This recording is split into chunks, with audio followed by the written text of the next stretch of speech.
My mother-in-law used me like a maid, kicked me out while I paid every bill and my husband took her side. But what I did next turned their world upside down. Now, here I was, 35 years old, back at my parents' house, trying to figure out what the hell my next move was. I'll never forget the moment when I realized they had locked me out. It was one of those long days at work where everything went wrong. You know, when you're just counting down the minutes to go home and relax, maybe throw on some sweatpants and watch something dumb on TV. Yeah, that's exactly what I had in mind. But when I got home and tried to put my key in the lock, it wouldn't turn. At first, I thought maybe I was just being stupid or tired, so I tried again. Nope, it still wasn't working. My key just wasn't fitting. That's when I noticed something weird on the ground next to me. My stuff, like my actual stuff. There was a suitcase, a couple of bags filled with clothes, and a box with random things from the house, just sitting there on the front step like garbage someone was too lazy to take out. I stood there for a minute, staring at it all, trying to process what was happening. I could feel my face getting hot and not in a good way. I tried the key again, jiggling it like maybe I could force it open if I just tried hard enough, but no, the lock wouldn't budge. That's when it hit me. They changed the locks on me. My heart dropped into my stomach. I felt this wave of anger and embarrassment hit me all at once. Like seriously, they couldn't even give me a heads up? They didn't say anything, just threw my stuff out like I was some stranger they didn't care about. I bent down, picking through the bags to see what they had thrown out. There was my laptop stuffed into a bag with some of my clothes, not even wrapped or protected. My makeup, shoes, and random toiletries were all tossed together like it didn't matter. I found some of my more personal things too, like my journals and old photos, which really stung. I mean, it's one thing to kick me out, but to just toss my stuff like this?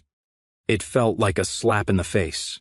I tried calling Tom, my husband. No answer. I called again, and it went straight to voicemail. I wasn't really surprised. This was just like him, avoiding confrontation whenever things got tough. But still, I stood there for a few minutes, staring at my phone, half expecting him to suddenly call back or text and say, "Oh, there's been a mistake, come inside." But of course, that didn't happen. I was furious, like my blood was boiling. But there was also this sinking feeling in my gut, like maybe I should have seen this coming. Looking back, the signs were there, the way his mom and sister, Catherine, treated me like I didn't exist unless they needed something from me. Tom had been different lately too, distant. He'd stopped coming to bed early, spent more time with his family than with me, and barely talked to me about anything that mattered. But I guess I was just hoping it was a rough patch or something, that things would get better eventually. But this, changing the locks and throwing my stuff out like I didn't even live there, it was so cold. It was like they were sending a clear message, "We don't need you anymore." I gathered what I could, stuffing the bags and boxes into the back seat of my car. I was shaking with anger, but I didn't cry, not then. I was too mad to cry. I just wanted to get away from there as fast as I could, but while I was packing up, I found something that made my heart sink even further, a note. It was sitting on top of one of the boxes, half crumpled, like it had been thrown on there last minute. It read, "Don't come back. We don't want you here anymore." No name, no explanation, just that cold, cruel sentence scribbled on a piece of paper.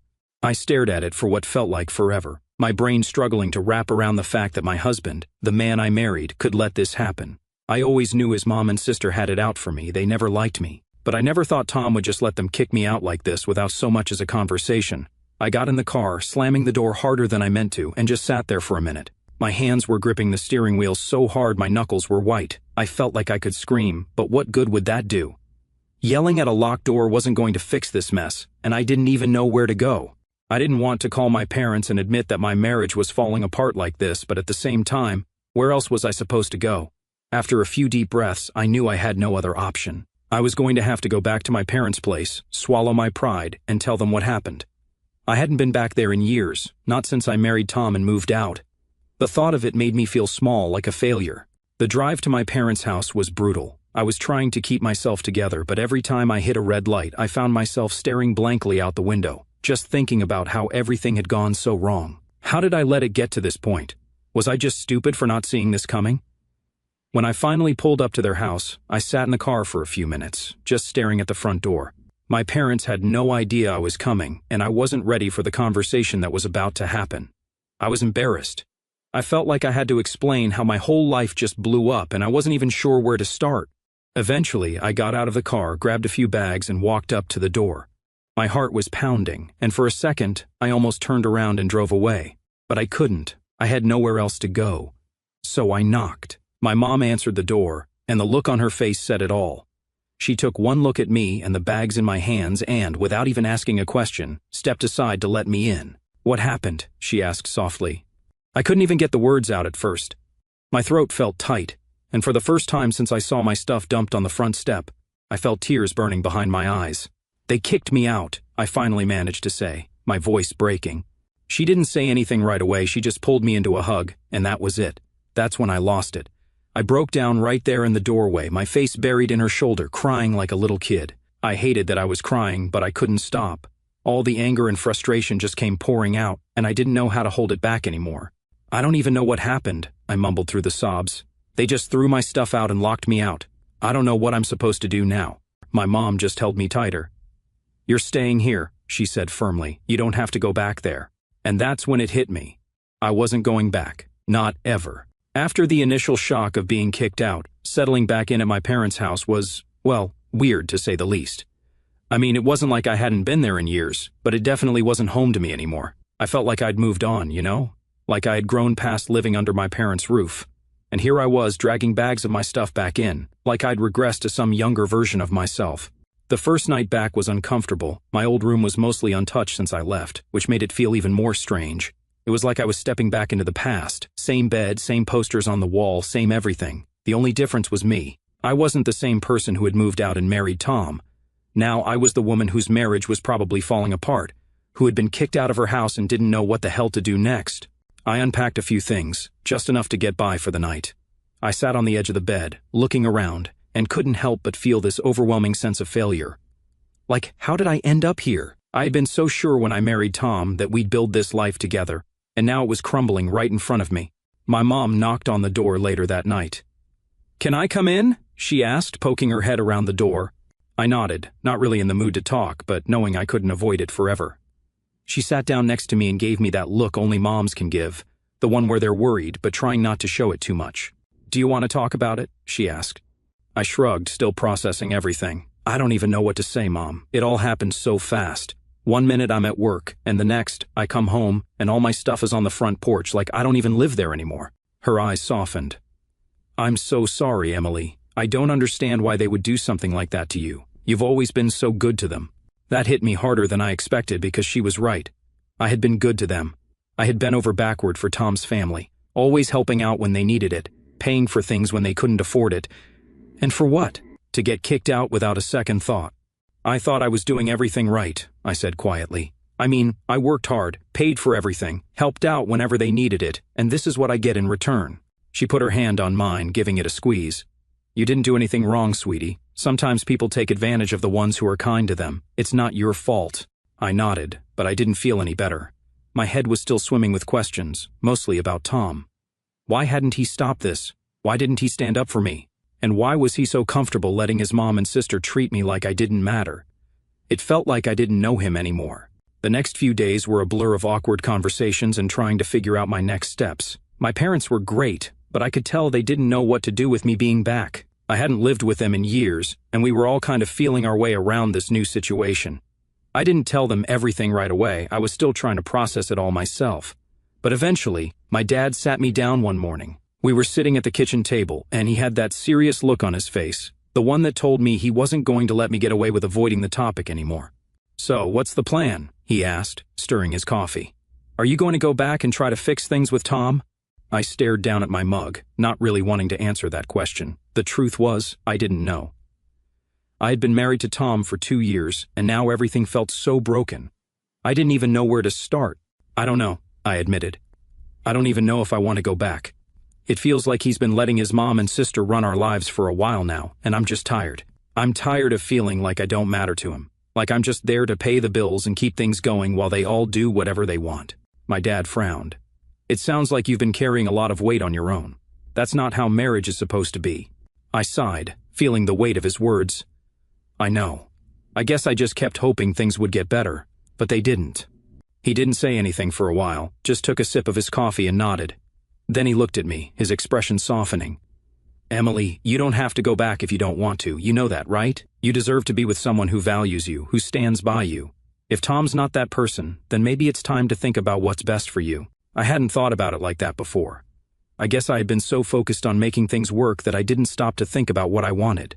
I'd been so caught up in trying to keep the peace with Tom's family that I hadn't even considered whether staying in that marriage was what I actually wanted.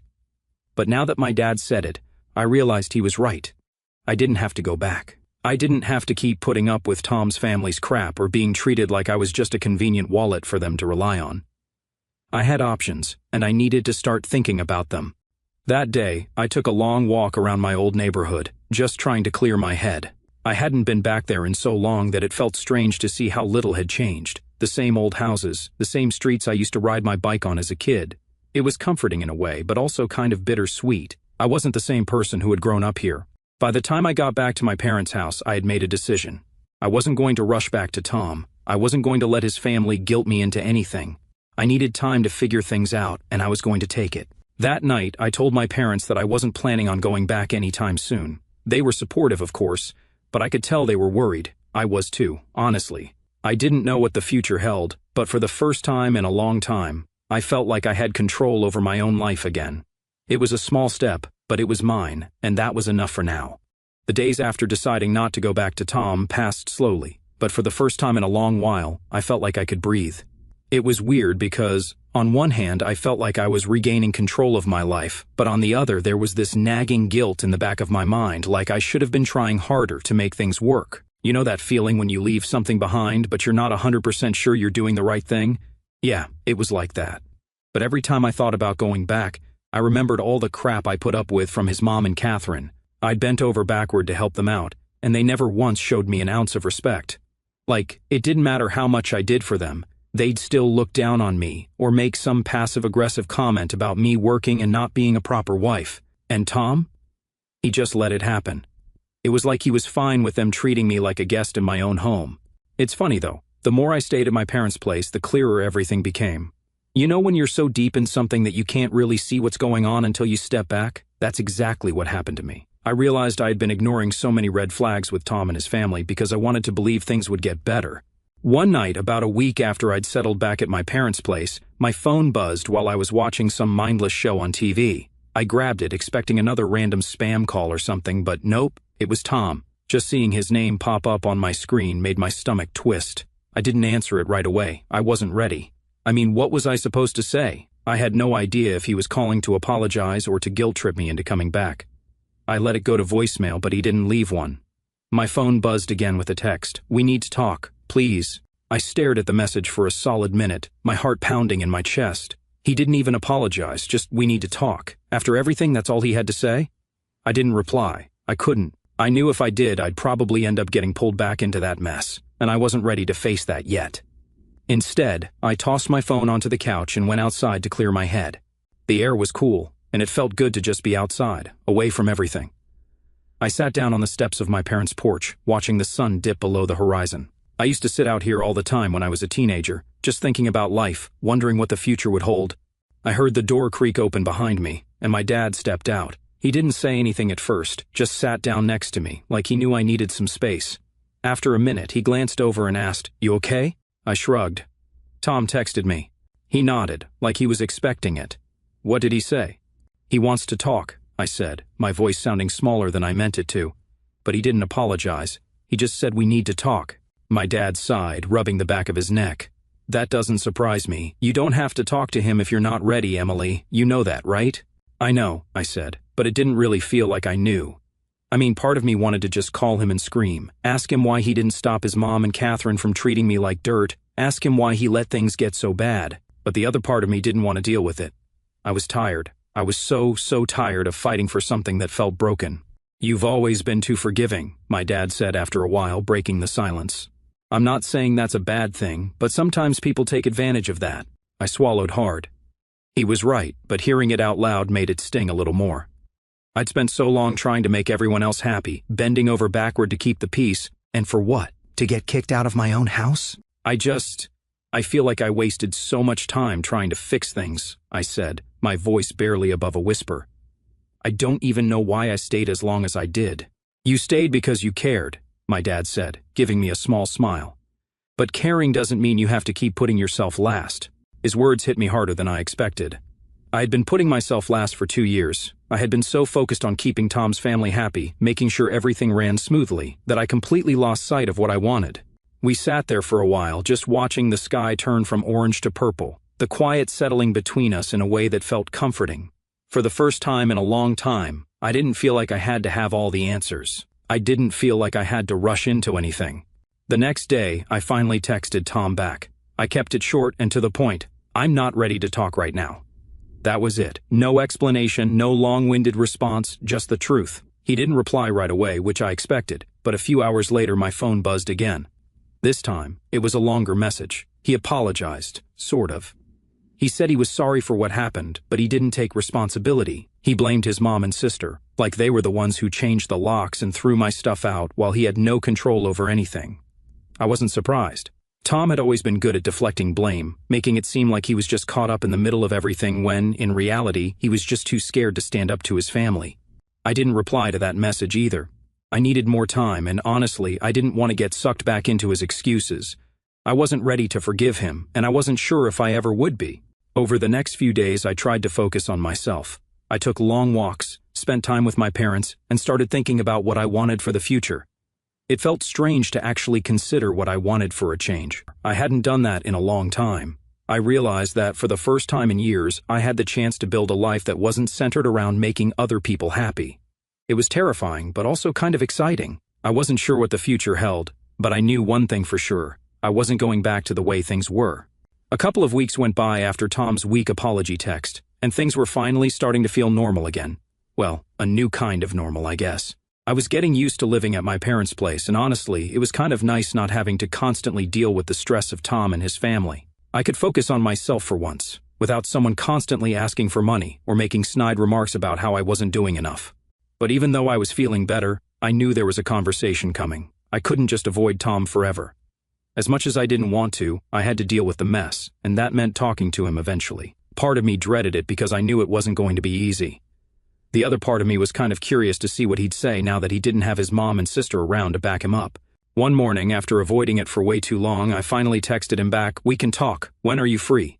I could almost feel my phone buzzing with tension as I waited for his response. It didn't take long. "I can come over tonight," he replied. Perfect. Not because I wanted to see him, but because it meant I could get this over with and start figuring out what came next. I spent the rest of the day feeling a weird mix of nervousness and relief. I wasn't sure how the conversation would go, but at least I'd finally be facing it head on. That evening, Tom showed up at my parents' house, and I could feel my heart racing as I saw him walk up the driveway. It was strange seeing him there. He looked the same, but something felt off. Maybe it was the fact that I hadn't seen him in weeks, or maybe it was the fact that the last time I did, he and his family had basically kicked me out. When he knocked on the door, my mom gave me a look.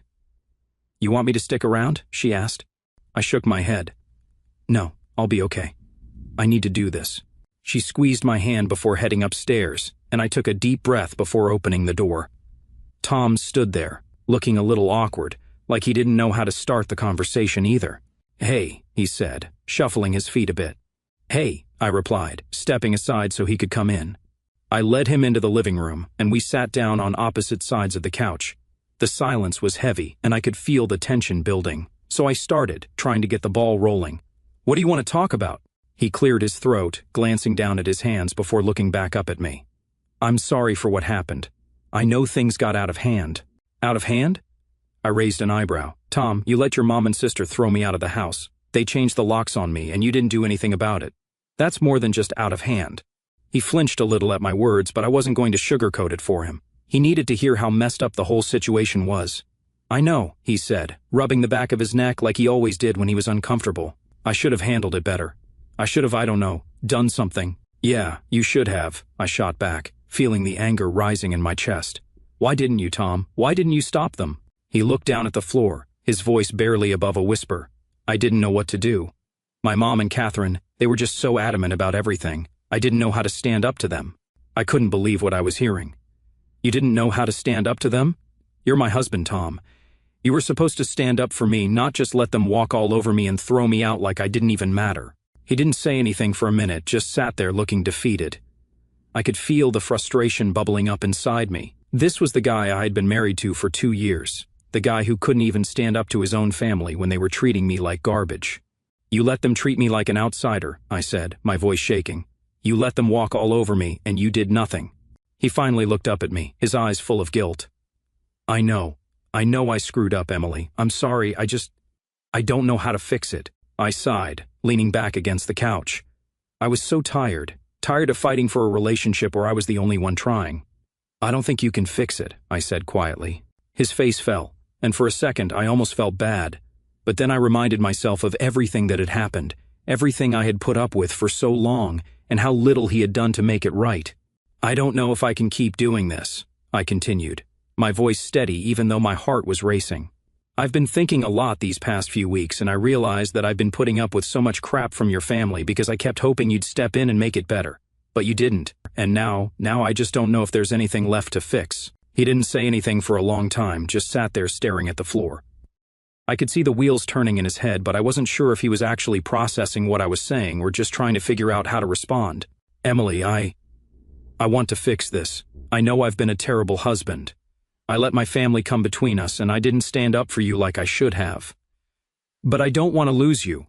I felt a pang of sadness, but also frustration. How many times had I heard this before? How many times had he promised to make things better, only to let his mom and sister continue treating me like a stranger in my own home? I don't know if I can believe that anymore, I said, shaking my head. I've given you so many chances, Tom, and every time it's the same thing. You say you'll change, but nothing ever does. He looked up at me, desperation in his eyes. I'll do whatever it takes. I'll talk to my mom and Catherine. I'll set boundaries. I'll make sure they respect you. I wanted to believe him, I really did. But something inside me had shifted. I wasn't the same person who had been willing to bend over backward to make this relationship work. I had started to realize that maybe I deserved better. Maybe I deserved someone who didn't have to be convinced to stand up for me. I need time, I said, finally standing up. I can't make any decisions right now, but I need you to understand that things can't go back to the way they were. Not after everything that's happened. He stood up too, looking lost. I understand. Just, please don't give up on us yet. I nodded, though I wasn't sure if I really believed it. We'll see. After Tom left that night, I felt like I could finally breathe again. It was strange, though. You'd think I'd feel some sense of closure or maybe even relief, but I was mostly just tired. Not the kind of tired where you need a nap, but the kind where you're emotionally drained, like your brain's been running on full speed for too long and now it's out of gas. I spent a lot of time thinking about what I'd said to him. We'll see. What did that even mean? Deep down, I knew it was probably over. I just couldn't bring myself to say it out loud. Saying it out loud would make it real, and I wasn't sure if I was ready for that kind of finality yet. I guess part of me was still holding on to the idea that maybe he could change, that maybe things could somehow magically get better. But I knew better than to rely on maybe. In the days that followed, I kept my distance. I didn't reach out to Tom, and he didn't text me either. Honestly, that was a relief. I needed space to figure things out on my own, without his family's influence, without the weight of their expectations always hanging over me. For the first time in a long time, I was starting to feel like I could make decisions for me. But then came the questions. My mom, bless her, had been pretty patient up to this point, giving me time to sort through things without pushing too hard.